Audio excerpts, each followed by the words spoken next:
आज प्रधानमंत्री जी हमारे सामने है, साथ है, और ये देश के 26 केंद्रों पर 10,000 यंग इंजीनियर्स अपनी कल्पनाओं का आविष्कार करने के लिए सुबह से जुटे हैं। और हमें पूरा विश्वास है कि मंत्रालयों ने जो 600 प्रॉब्लम स्टेटमेंट्स दिए हैं, उसका डिजिटल समाधान ये छात्र देंगे। ये नई भारत की नई पहल है, और make in India, digital India और उसके साथ साथ स्टार्टअप इंडिया, इन तीनों आपके कल्पनाओं का यही एक अच्छा आविष्कार है। और इसलिए सब छात्रों की तरफ से मैं आपके दरखास्त करता हूं कि सर आप संवाद करिए। सभी छात्र उत्सुक हैं। बहुत बहुत स्वागत। मेरे प्यारे दोस्तों, आप सुबह से बैठे हैं, थक गए होंगे। तो अभी 36 घंटे और निकालने हैं, तो और थक जाओगे क्या? लेकिन आप लोगों ने सोचा होगा कि कोई 10 बजे प्रधानमंत्री थोड़े आते हैं। और आपको फिर याद आया होगा, आज तो 1 अप्रैल है, तो शायद मोदी जी अप्रैल फूल कर रहे होंगे हमारा।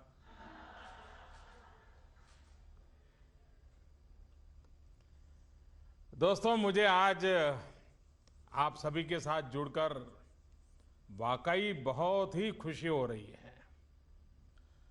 स्मार्ट इंडिया हैकेथॉन भारत में अपनी तरह का सबसे बड़ा एक्सपेरिमेंट है। जिस देश की जनसंख्या में 65% लोग 35 वर्ष से कम उम्र के हो, जो देश दुनिया का युवा देश हो, वहां की युवा शक्ति आज इस वक्त अपने समाज, अपने देश की कुछ अहम समस्याओं का सॉल्यूशन निकालने में जुटी हुई है। अपना इनोवेशन दिखाने के लिए, अपनी क्रिएटिविटी दिखाने के लिए आप सब सारे नौजवान जिस जोश के साथ इस कार्यक्रम में हिस्सा ले रहे हैं, वो प्रशंसा के योग्य हैं। 15 घंटे लगातार काम करने के बाद भी इस वक्त आपके चेहरों पर शिकन नहीं है।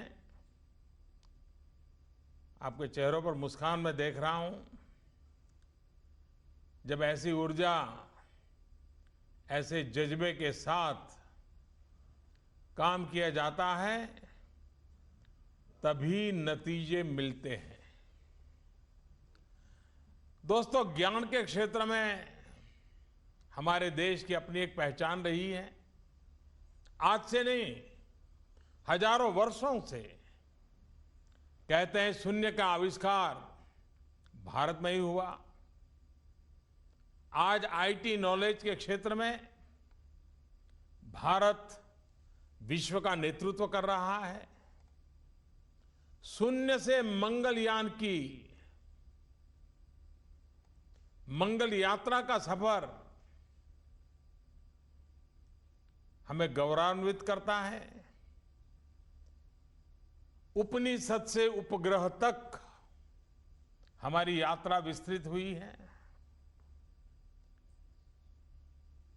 लेकिन यह भी सच है कि आज भारत को अपनी जरूरतों, अपनी समस्याओं को सुलझाने के लिए इंफॉर्मेशन टेक्नोलॉजी के और ज्यादा इस्तेमाल की आवश्यकता है।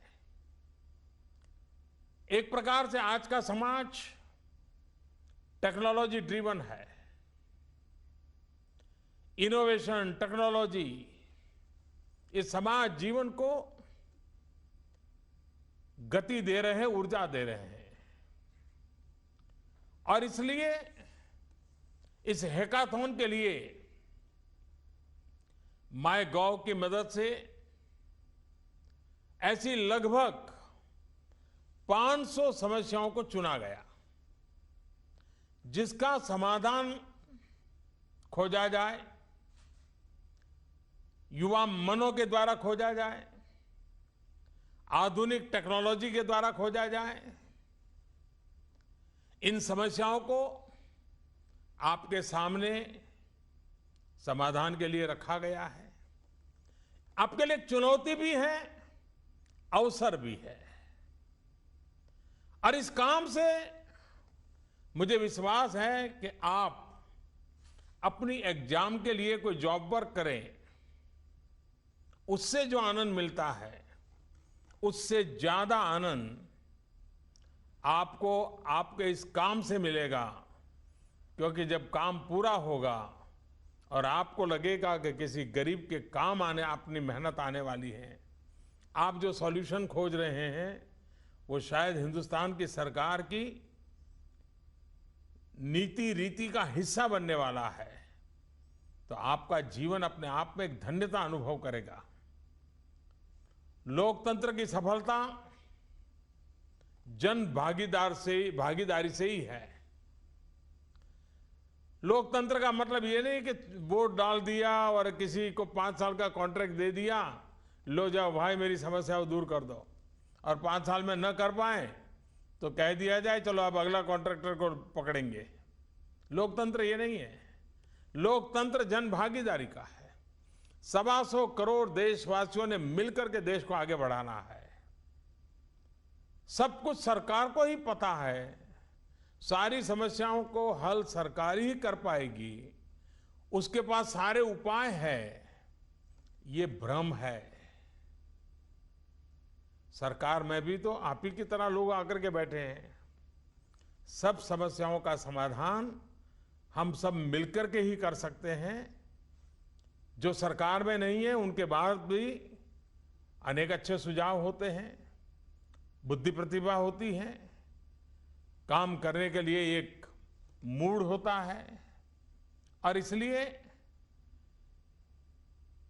मेरी हमेशा कोशिश है कि जन भागीदारी से चीजों को कैसे आगे चलाया जाए। और आज का ये अवसर देश के 10,000 नौजवान, इंजीनियरिंग प्रोफेशन होगा, आईटी प्रोफेशन होगा, वे जुट करके हमारे रोजमर्रा की 500 समस्याओं का समाधान खोज रहे हैं। बिना खाए पिए बैठे लगे हैं। ये एक अपने आप में एक नई ताकत का परिचय करा देगा। और इसलिए सबसे पहले तो इसमें हिस्सा लेने वाले मैं आप सभी को बहुत बहुत बधाई देता हूं, आप सबका अभिनंदन करता हूं। आज जब आप अपनी ऊर्जा को गवर्नेंस के प्रोसेस में चैनलाइज करेंगे तो निश्चित तौर पर बहुत सकारात्मक नतीजे मिलेंगे। मेरा हमेशा से मानना रहा है कि टेक्नोलॉजी के माध्यम से, इंफॉर्मेशन टेक्नोलॉजी के माध्यम से हम आज के समाज में बहुत बड़ा बदलाव ला सकते हैं।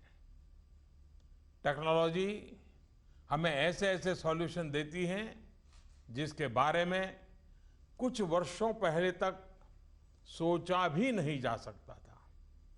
किसने सोचा था कि कभी सड़कों पर ड्राइवरलेस कारें चलने लगेगी। आने वाले समय में आर्टिफिशियल इंटेलिजेंस का फैलाव और भी बढ़ने जा रहा है। 3D टेक्नोलॉजी की मदद से 3 डायमेंशन ऑब्जेक्ट की प्रिंटिंग और उसके ऊपर आने वाले भविष्य के निर्माण, 3D टेक्नोलॉजी उसका एक बहुत बड़ा आधार स्तंभ बनने जा रही है। मैन्युफैक्चरिंग सेक्टर में, इवन मकानों के डिजाइन में इसका बहुत बड़ा उपयोग होने वाला है। अब तो दौर इंटरनेट ऑफ थिंग्स का है। एक ऐसी व्यवस्था बन रही है जहां काफी कुछ इंटरनेट ऑफ थिंग्स से ही तय होगा। आज देश में जो शहर स्मार्ट सिटी में परिवर्तन किए जा रहे हैं, वहां इस टेक्नोलॉजी का जम करके इस्तेमाल किया जा रहा है। चाहे स्मार्ट पार्किंग हो, स्मार्ट लाइटिंग हो, एयर क्वालिटी की मॉनिटरिंग हो, इनमें इंटरनेट ऑफ थिंग्स को अप्लाई किया जा रहा है। दोस्तों, टेक्नोलॉजी आज की जिंदगी में बहुत बड़े बदलाव कर रही है। कुछ नई चीजें, नई परंपराएं पैदा हो रही हैं। कुछ पुरानी चीजें, पुराने तरीके खत्म हो रहे हैं। आप खुद देखिए, आपके सामने ही फ्लॉपी, टेप रिकॉर्डर, वॉकमैन, ये सारी चीजें आई और चली गई, खत्म हो गई।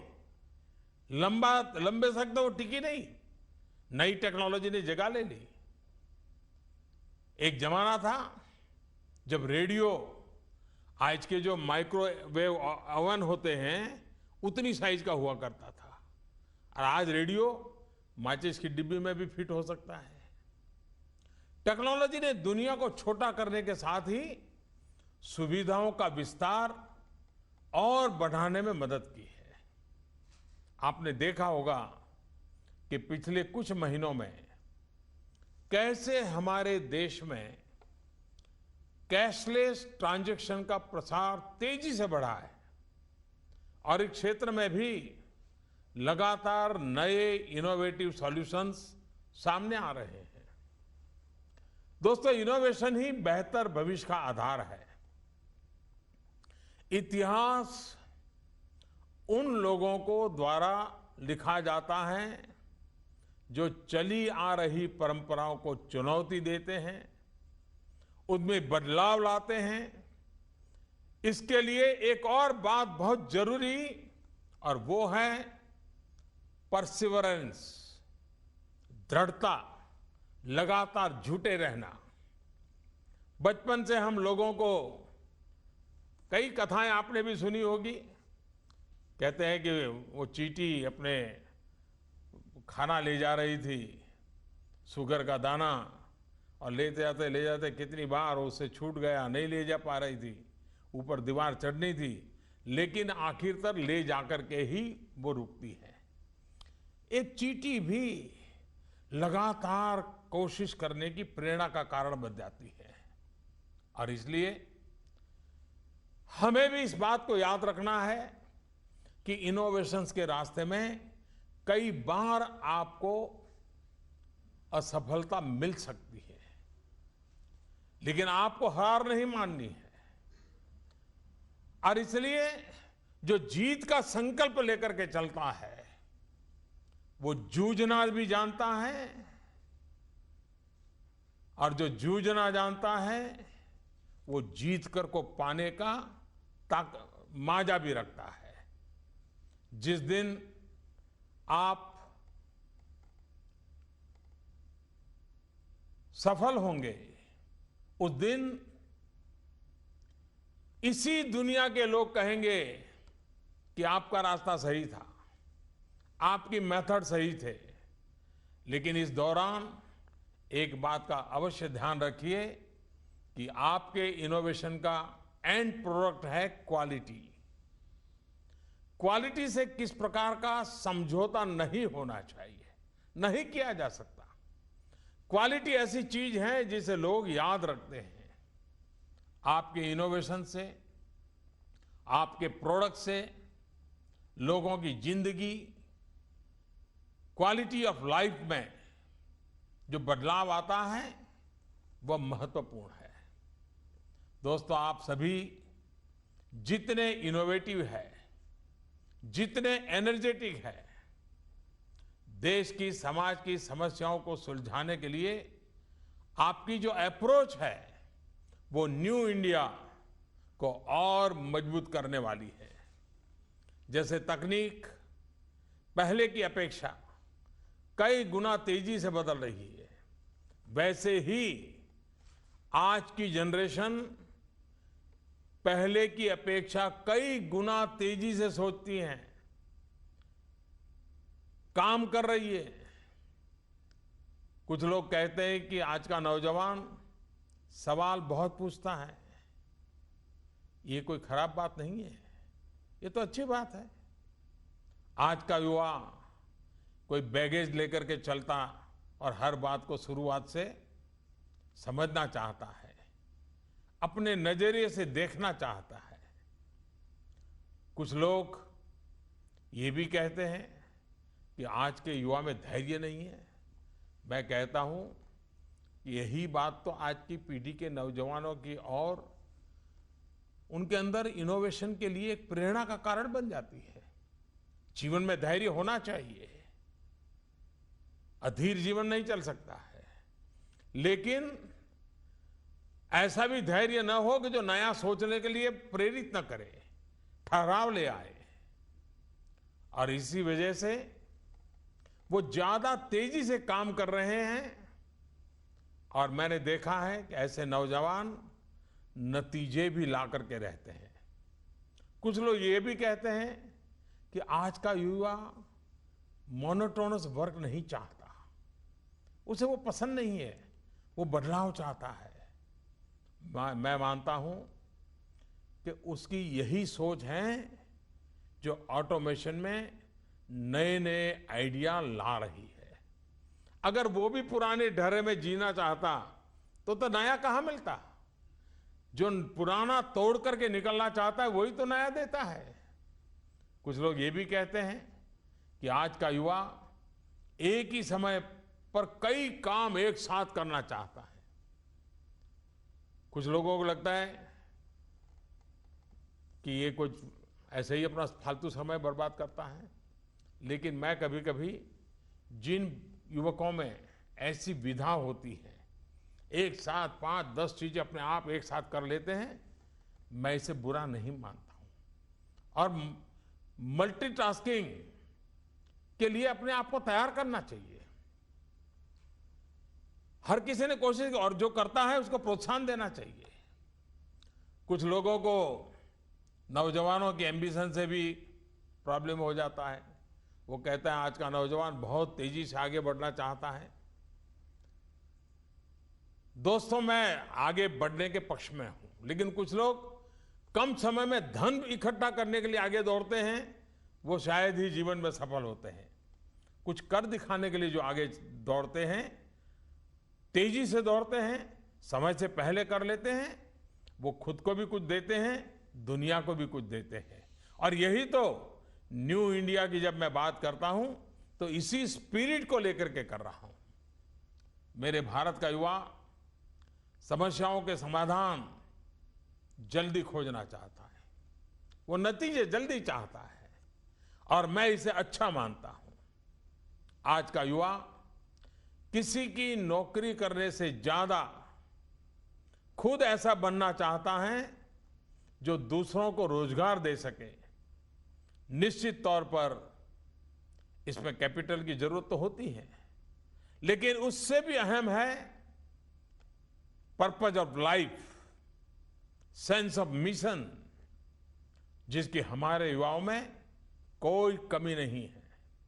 वो अपने आइडियाज को, अपने इनोवेटिव सॉल्यूशंस को इस तरह जमीन पर उतारना चाहते हैं कि चीजें और एफिशिएंट और इकोनॉमिकली वायबल हो।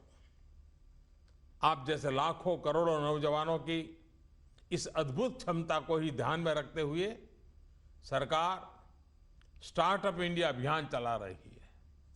मुद्रा योजना के तहत आप जैसे करोड़ों युवाओं को बैंक गारंटी के चिंता से मुक्त करते हुए करोड़ों रुपयों का कर्ज दिया जा रहा है। दोस्तों, सपने देखने की क्षमता हर किसी में होती है। आप इतने लोग यहां बैठे हैं, हर दिन कोई नया सपना देखने वाले लोग होंगे। सपने देखने की क्षमता हर किसी में होती है।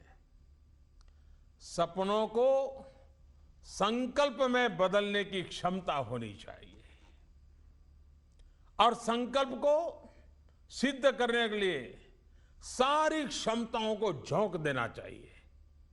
कुछ लोग ऐसे भी होते हैं जिनके सपने, संकल्प और सिद्धि अनेक लोगों की प्रेरणा का कारण भी बनते हैं। आपने आईटी की दुनिया में ही देखा होगा कि कई बड़े बड़े इनोवेशन की शुरुआत किसी एक छोटे से कमरे में, किसी गैराज में, बहुत छोटे स्तर पर हुई थी। लोगों ने शुरू में उन्हें खारिज कर दिया था, लेकिन ऐसे लोग अपने सपने को, अपने संकल्प को पूरी ताकत से जुट करके सिद्ध करने में जुटे रहे, सफल भी रहे। कभी जिन आइडियाज को बहुत छोटा समझा गया, वो आज $1 बिलियन की कंपनी चला रहा है। इसलिए आप सभी को मेरी सलाह है, आपके सामने लंबा समय है, आपको बहुत कुछ करना है। अपनी जर्नी में किसी आइडिया को यूं ही खत्म मत होने दीजिएगा। हो सकता है आपका ऐसा ही कोई आइडिया कल $1 बिलियन कंपनी में बदल जाए और बिलियन लोगों की जिंदगी में बदलाव का कारण भी बने। दोस्तों, आपको आज की तेजी से बदलती दुनिया में नॉलेज और स्किल के बीच का फर्क भी समझना होगा। दोनों में बहुत बड़ा फर्क है। नॉलेज है किसी कंसेप्ट को समझना, बेसिक चीजों को समझना, जैसे ये जानना कि इलेक्ट्रिक सर्किट कैसे काम करता है। लेकिन स्किल है इस कंसेप्ट को अप्लाई कैसे करना। बहुत से लोग होंगे जिन्होंने इलेक्ट्रॉनिक्स या इलेक्ट्रिकल इंजीनियरिंग पढ़ी होगी, लेकिन घर में अगर फ्यूज उड़ जाए तो उसे ठीक करने के लिए बाहर से किसी को बुलाता है। नॉलेज को शार्पन करके उसे अप्लाई करना ही स्किल है। इसलिए आज कितनी तेजी से जानकारी बढ़ रही है, उतनी ही तेजी से स्किल का भी बढ़ना आवश्यक है। और इसलिए मैं कहता हूं, skill engagement optimization, SEO। Internet की दुनिया सर्च इंजन की धुरी पर घूमती है और इसलिए उसमें सर्च इंजन ऑप्टिमाइजेशन की बड़ी भूमिका होती है।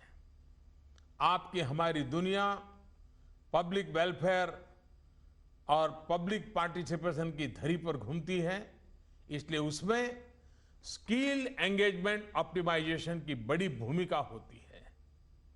आज दुनिया ऐसे लोगों को चाहती है जो नॉलेज को अप्लाई करना जानते हैं, जो अपनी स्किल के जरिए लोगों से, क्लाइंट से एंगेज हो सके। जब आप लोग स्किल एंगेजमेंट ऑप्टिमाइजेशन पर ध्यान शुरू कर देंगे, देश का डेमोग्राफिक डिविडेंड भी डेवलपमेंट डिविडेंड में बदलेगा, न्यू इंडिया के लिए रास्ता और मजबूत करेगा। दोस्तों, आपका जो टास्क दिया गया है, अगले कुछ घंटों में आप उसका कोई न कोई सॉल्यूशन सजाने जा रहे हैं, लेकिन हमें सिर्फ इतने पर ही नहीं रुकना है। इस कार्यक्रम में केंद्र सरकार के 29 मिनिस्ट्रीज हिस्सा ले रहे हैं और उन सभी को जिम्मेदारी है कि इस हैकाथॉन से जो सॉल्यूशन निकलेंगे उसे आखिरी स्टेज तक, लॉजिकल एंड तक पहुंचाया जाए। कुछ सुधार की गुंजाइश हो तो उसमें सुधार करके उसे सिस्टम में उतारा जाए। आज के प्रयास में आप सफल हो, कुछ नया सॉल्यूशन दें, इसके लिए सभी को मेरी बहुत बहुत शुभकामनाएं हैं। अब मैं खुद ही बोलता रहूं तो नौजवानों को उतना मजा नहीं आएगा। मैं भी आपके कुछ विचार जानना चाहता हूं क्योंकि आप इतना मेहनत कर रहे हैं, समस्याओं के समाधान में लगे हैं, तो आप भी बहुत कुछ मुझे कहना चाहते होंगे। समय की मर्यादा ध्यान में रखते हुए मैं आपसे जानना चाहूँगा आपका एक्सपीरियंस कैसे रहा, प्रॉब्लम सॉल्यूशंस में की दिशा में आपका कैसे रहा। मैं सबसे पहले हमारे प्रकाश जावड़ेकर जी जहाँ बैठे हैं उस पुणे के विद्यार्थियों से आग्रह करूँगा कि नहीं, सबकी बारी आने वाली है। आप किन समस्याओं पर क्या काम कर रहे हैं? नमस्ते मोदी जी, धन्यवाद। पहली बात तो हमें इतना बड़ा मंच देने के लिए मैं आपकी बहुत आभारी हूँ, और मैं सबके तरफ से भी यही कहना चाहती हूँ। अपना नाम बताइए ना। हाँ, मेरा नाम रतती हलदार है। मैं dream institute of technology Kolkata से हूँ। आप जो ये मेरे हाथ में देख रहे हैं, ये एक रक्षा कवच है जो कि हमारे भारत को और आगे बढ़ा सकता है, और हमारे घर की जो महिलाएं हैं, जो बहनें हैं, जो जितनी भी लेडीज है, बच्चे हैं, सबको सुरक्षित महसूस करा सकती है। और सबसे बड़ी बात यह है कि यह फुल्ली ऑटोमेटिक है। इसको सिर्फ पहन के रहना है, उन्हें और कुछ नहीं करना, और बाकी का सारा काम ये खुद अपने आप ही करेगी। चाहे उनकी तबीयत खराब हो जाए, चाहे कोई उनके साथ कोई बदतमीजी करे, चाहे वे रात को लौटते वक्त कोई उनका पीछा करे, या फिर घर के जो बूढ़े हैं, चाहे उनकी कभी उनका अगर दिल का दौरा पड़ जाए या फिर वो सीढ़ियों से गिर जाए, ये अपने आप उनके जो फैमिली के मतलब उनके जो फैमिली मेंबर्स है, जो सदस्य है, अपने आप एक एप्लीकेशन के द्वारा मैसेज भेज देगी। तो यही हमारा ये प्रोडक्ट करेगी। और इससे भी ज्यादा है कि लेकिन काउंटर में भी तो कोई सिस्टम होनी चाहिए। हाँ जी, हमारा एक एप्लीकेशन है, एक एंड्रॉयड एप्लीकेशन है जिसके साथ ये जुड़ा हुआ रहेगा, और उसी एप्लीकेशन के द्वारा परिवार वालों को ये सूचना मिल जाएगी, वो भी अपने आप, और वो भी उनके लोकेशन के साथ मिल जाएगी ताकि वे उन तक पहुंच सके। इससे भी बड़ी चीज ये है कि ये हमारे देश में जो जितने भी लेबर्स है, जैसे कि जो कंस्ट्रक्शन वर्कर्स है, जो बहुत ऊंची बिल्डिंग्स पे काम करती है, वे अगर किसी भी तरह से गिर जाए तो अक्सर ऐसा होता है कि उन्हें चोट लग जाती है, उन्हें एक्सीडेंट मतलब उनकी मृत्यु भी हो जाती है, पर पता नहीं चलता। पर अगर ये उनके साथ रहे तो वो अगर जब भी गिरेंगी तभी ये नोटिफिकेशन उनके घर वालों तक पहुंच जाएगी कि जैसे वो गिर गए हैं, और उन तक हेल्प बहुत ही आसानी से पहुंचा जा सकती है। तो यही हमारा प्रोडक्ट है, और हम आपसे सहायता चाहते हैं कि आप हमें आगे बढ़ने के लिए और मौका दें, और हमें बस प्रेरित करते रहे ऐसे ही, और ऐसा मंच देते रहे। धन्यवाद। Wish you all the best. Thank you sir. Artificial intelligence और मशीन लर्निंग भविष्य की महत्वपूर्ण टेक्नोलॉजी बन रही है। मैं ये पुणे वालों से जानना चाहूँगा कि कौन कौन से क्षेत्र हैं जो हमारे नागरिकों को सशक्त बनाने के लिए जरूरत पड़ेगी। नमस्कार सर, मैं संतोष कुमार दास, लक्ष्मी स्टोर टेक्नोलॉजी गुजरात से हूँ। सर, हमारी जो प्रोजेक्ट है वो स्वच्छ भारत मिशन के ऊपर है। इसमें हम गुजराती में बोलना है तो छूट है। थैंक यू સર, મારા જે પ્રોજેક્ટ છે એ સ્વચ્છ ભારતના ઉપર છે। તો આમાં આપણે જીઓ ફેન્સિંગનો ઉપયોગ કરેલો છે। તેનાથી જે આપણો એરિયા છે એમાં બે સાઈડ હોય છે। તો તમારે કેવી રીતે સર, मैं बोलने वाला हूँ आपके सामने तो आपको मतलब देख के ये मेरा इसके लिए भी कोई इनोवेशन बनाइए।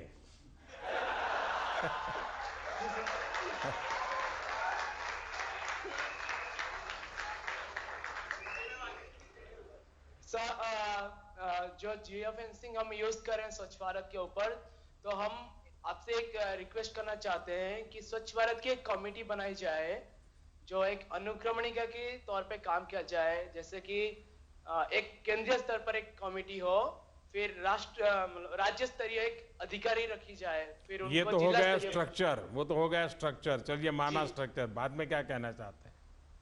जी, स्ट्रक्चर अगर अब बना दिया जाता है। तो हमारी जो एप्लीकेशन ये 2 पार्ट में है, एक जो सिटीजन कॉमन सिटीजन है उनके एक पार्ट में है और एक गवर्नमेंट के पास रहेगी। कॉमन सिटीजन जो होते हैं वो अगर कहीं पे कचरा देखते हैं उनके फोटोज गवर्नमेंट एम्प्लॉइज को दे सकते हैं और ये गवर्नमेंट एम्प्लॉइज जो फोटोज रहेंगे वो जियो टैगेड रहेंगे। जियो टैगेड के थ्रू गवर्नमेंट एम्प्लॉइज उनको अगर क्लीन कर सकते हैं जल्द से जल्द। अगर ये नहीं कर पाते हैं तो उनके कंप्लेन की सुविधा है। प्लस हम क्रॉस वेरिफिकेशन भी कर रहे हैं जिसके थ्रू ये वर्क होगा कि मतलब गवर्नमेंट एम्प्लॉइज इसमें कुछ इधर उधर नहीं कर सकते, जैसे हो जाता है अभी बहुत बार ऐसा होता है कि सरकार है तो इधर उधर होता है। सर होता है सर, ये सब फैक्ट है सर, ये होता है। ठीक है भैया, थैंक यू दोस्त, थैंक यू। कोयम्बतूर,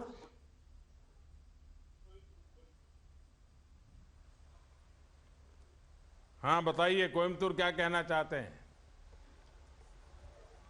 सर मेरा नाम सबा उमरानी है, मैं SIPMT रायपुर से हूँ, छत्तीसगढ़।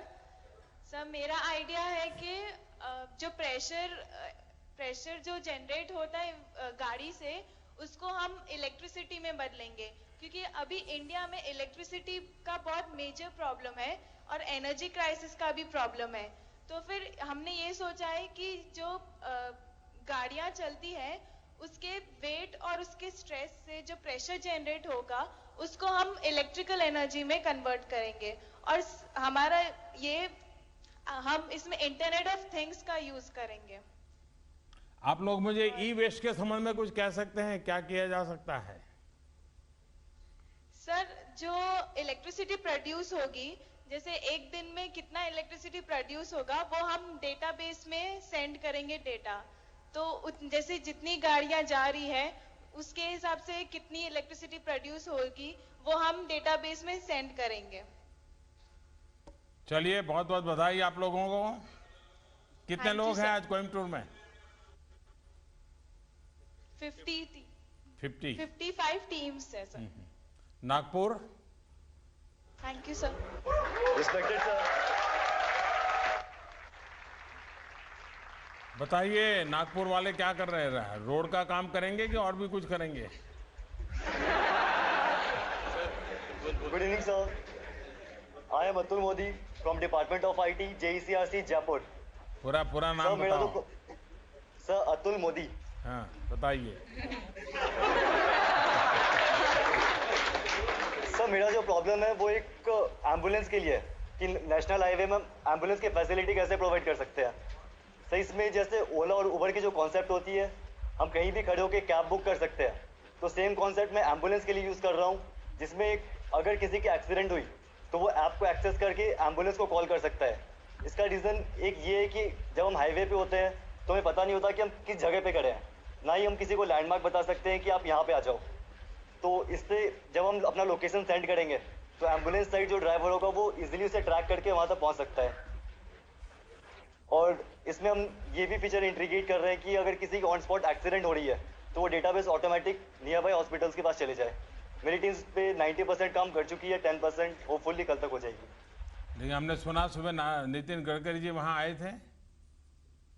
Yes sir. तो उन्होंने आपको कोई रोड का काम नहीं दिया, ट्रैफिक का काम नहीं दिया आप लोगों को?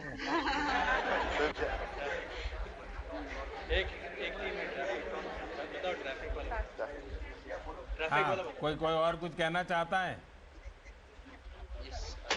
Sir my problem statement is about क्या शुभ नाम है? अतुल बैठिए, आप अतुल बैठिए। My name is Ashish Shivankhede, I am from MIT polytechnic Pune. क्या नाम क्या बताया? आशीष शिवनखेड़े। आशीष, हाँ बोला। I am from MIT Polytechnic Pune and I am working on the problem statement for traffic on road. We are developing an idea about traffic management through signal automation. हाँ, अब नितिन जी को लगेगा आप लोगों ने कुछ काम किया है।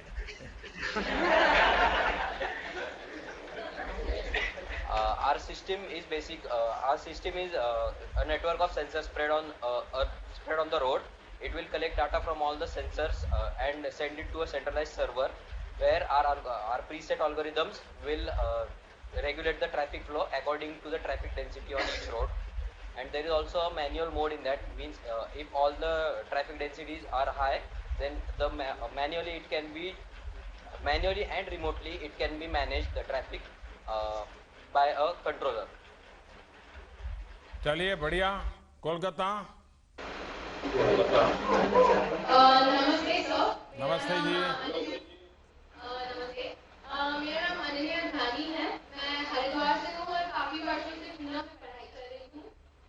सर मेरा सवाल या कहे सुझाव आपके लिए ये है कि जैसे कि हम सब जानते हैं तो आपके यहाँ कोई और आवाज चल रही है जिसके कारण आपकी आवाज कम सुनाई.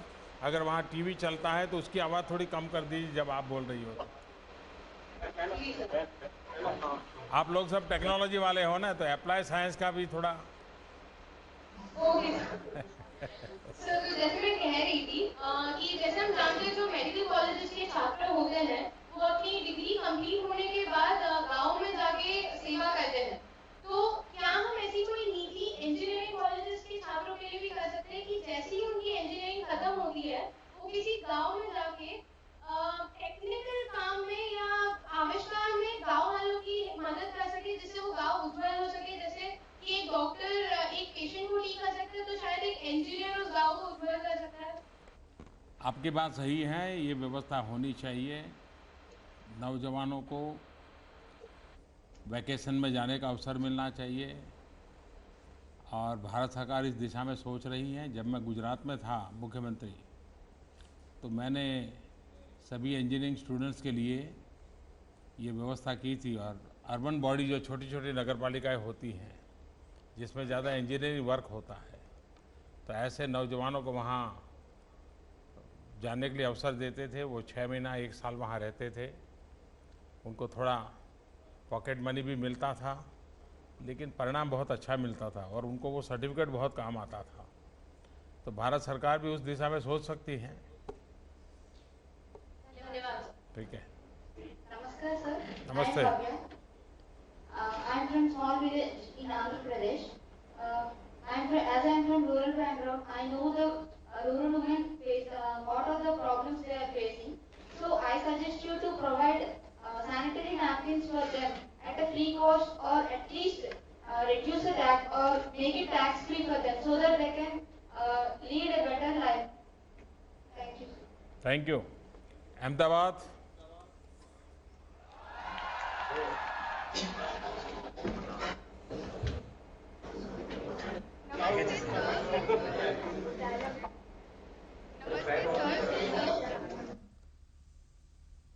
नमस्ते.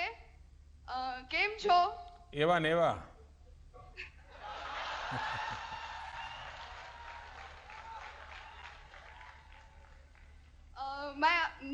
मेरा नाम है पूर्वा वडगामा और मैं गुजरात राजकोट से हूँ.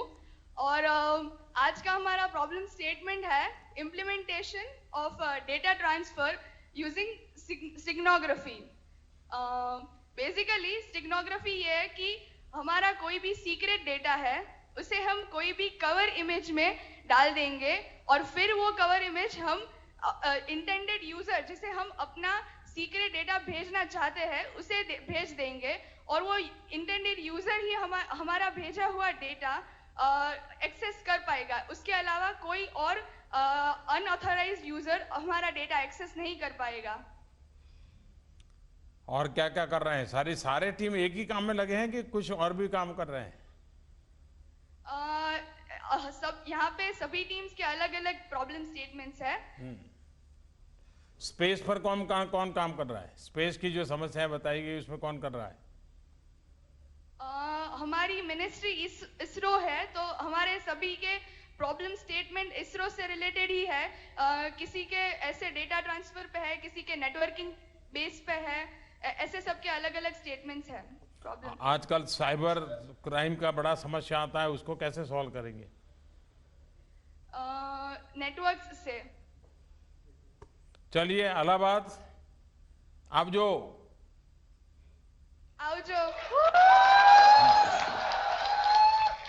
Good evening, Pradhan Mantri ji.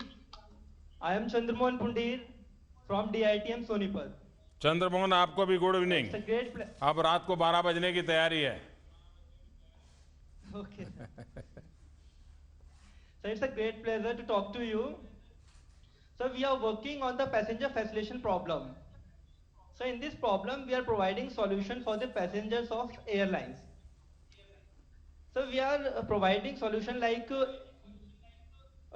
passenger has to access all the facilities in the airport, like they can access shop, they can access prayer room, they can get to know where is the ATM in the airport, and they can know all the other facilities where it is. So there are other solutions also, like if one person have a health problem, then he has to only click in our Android app. His location is sent to the database, and the person from the staff will came to at that location to help him. And so we are working on other problems also. So my friend Adinath wants to talk to you. And thank you, sir. Thank you. मैं आभार मानना चाहता हूँ प्रधानमंत्री जी आपका। पहले तो मेरा नाम आदिनाथ आपका चेहरा दिखता नहीं यार, या कैमरा थोड़ा आपकी तरफ। हाँ, आप ठीक है, अब ठीक है। हाँ जी, मेरा नाम आदिनाथ पैटने है। वैसे बोलने के लिए तो मैं पुणे से आया हूँ, लेकिन मेरा कहीं घर नहीं है। क्या नहीं है? I don't have a native place. So जब हमने प्रॉब्लम स्टेटमेंट सिलेक्ट करी थी, तो हमने इसी चीज पे करी थी कि सिटीजन एम्पावरमेंट पे।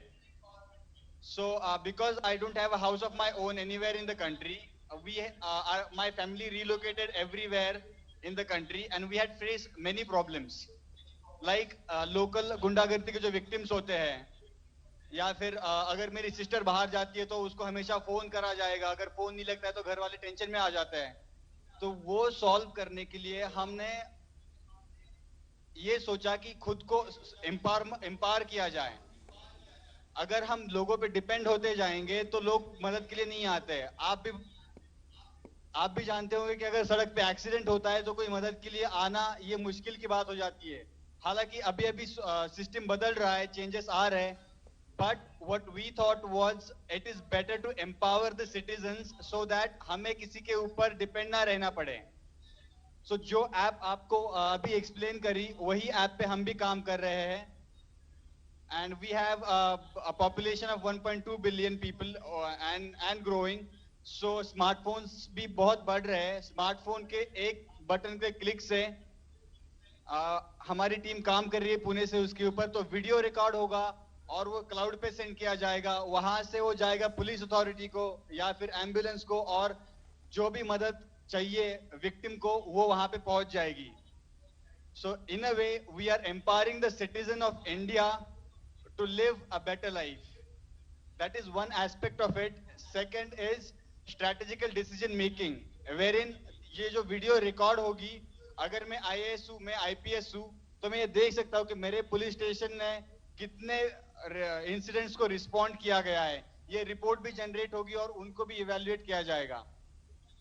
और ये है हमारी ऐप, एंड ये हर एक स्मार्टफोन पे इंस्टॉल होगी। आप आदित्य हैं? आदिनाथ सर। आदिनाथ हो तो एक आदित्यनाथ है, एक आदिनाथ है।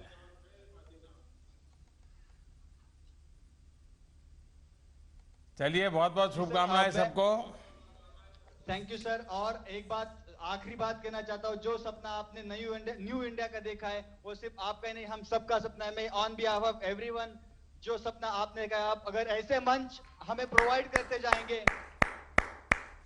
अगर ऐसे मंच हमें प्रोवाइड करते जाएंगे, तो मैं ये वादा करता हूँ आपसे, ये जो आपने बात बोली 6.5 million people at under the age of 35, young India का जो सपना आपने देखा है, उस सपने को पूरा करने के लिए मैं और ये जहां पे ये सारे नौजवान है वो आपको मदद करेंगे, उनका आपको सहयोग रहेगा। Thank you so much. तो आदिनाथ, पॉलिटिक्स में आना है क्या? है, भाषण जोरदार करते हो। जी आप चाहे तो बिल्कुल। Good evening, sir. Good evening. I am Akhila from G. Narayanamma College from Hyderabad. Our problem statement is Gagan positioning and timing information. it is the Gagan is prestigious technology developed by Airport Authority of India and ISRO. It is basically providing accuracy with about 1.5 meters in horizontal and 2.5 meters in vertical directions. The major advantage of Gagan over the present existing system is the consistency of its performance in all weather conditions.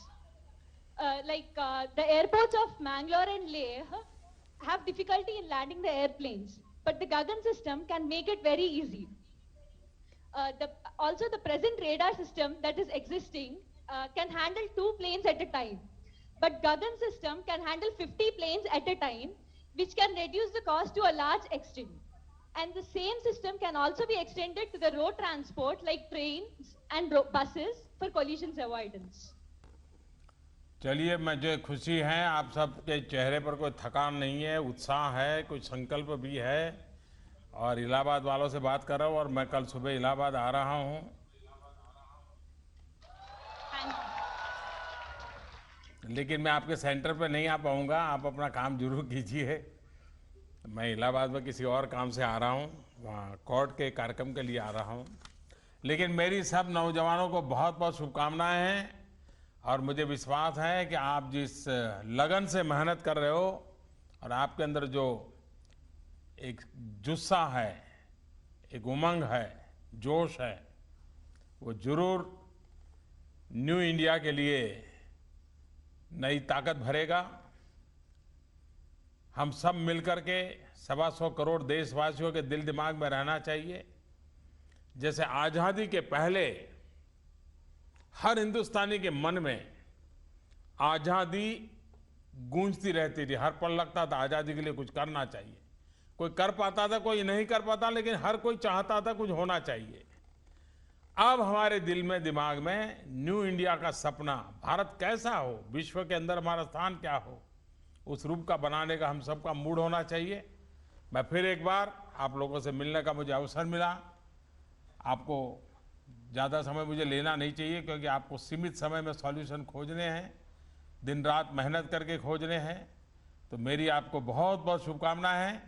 धन्यवाद दोस्तों, good night.